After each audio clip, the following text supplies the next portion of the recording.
Also optimistic updates in terms of the coronavirus case count here in a lot of states that had been causing some concerns, though we have seen, admittedly, a bit of a dip in terms of positive tests over the weekend.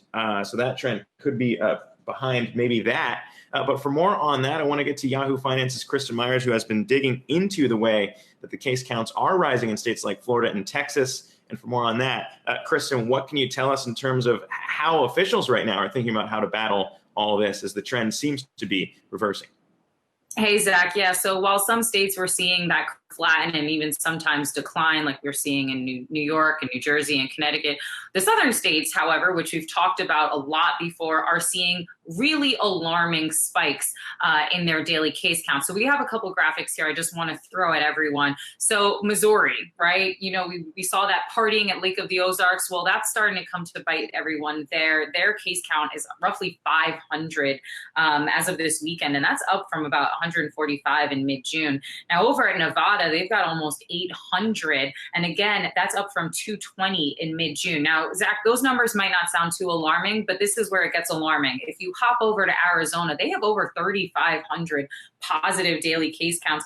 And that's a roughly 2,000 cases more than they had in mid-June. Now in Texas, roughly 6,000 new cases.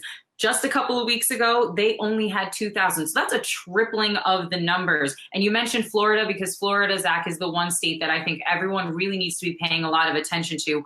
Over 9,000 daily cases by the weekend, and that's up from less than 2,000 a few weeks ago. So we are seeing a quadrupling there of the figures. Now, as you can imagine, this is not escaping the attention of a lot of government officials.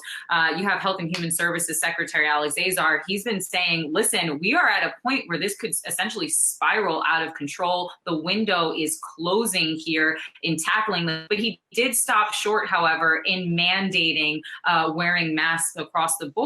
And other countries, Zach, frankly, are starting to take notice.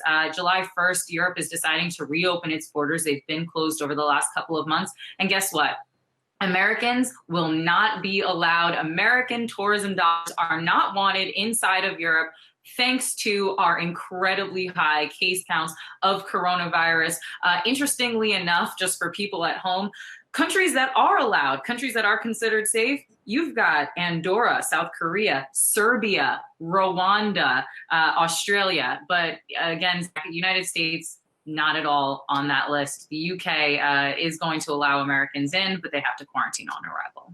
Very interesting way to phrase that one there as we continue to assess the way that the U.S. has been handling this in terms of the global cases and the way that the other countries handle this as well. Kristin Myers putting a button on that one. Hey investors, Zack Guzman here. Are you interested in learning more about the markets and getting the latest financial news? Well, then click right here to subscribe to our Yahoo Finance YouTube channel.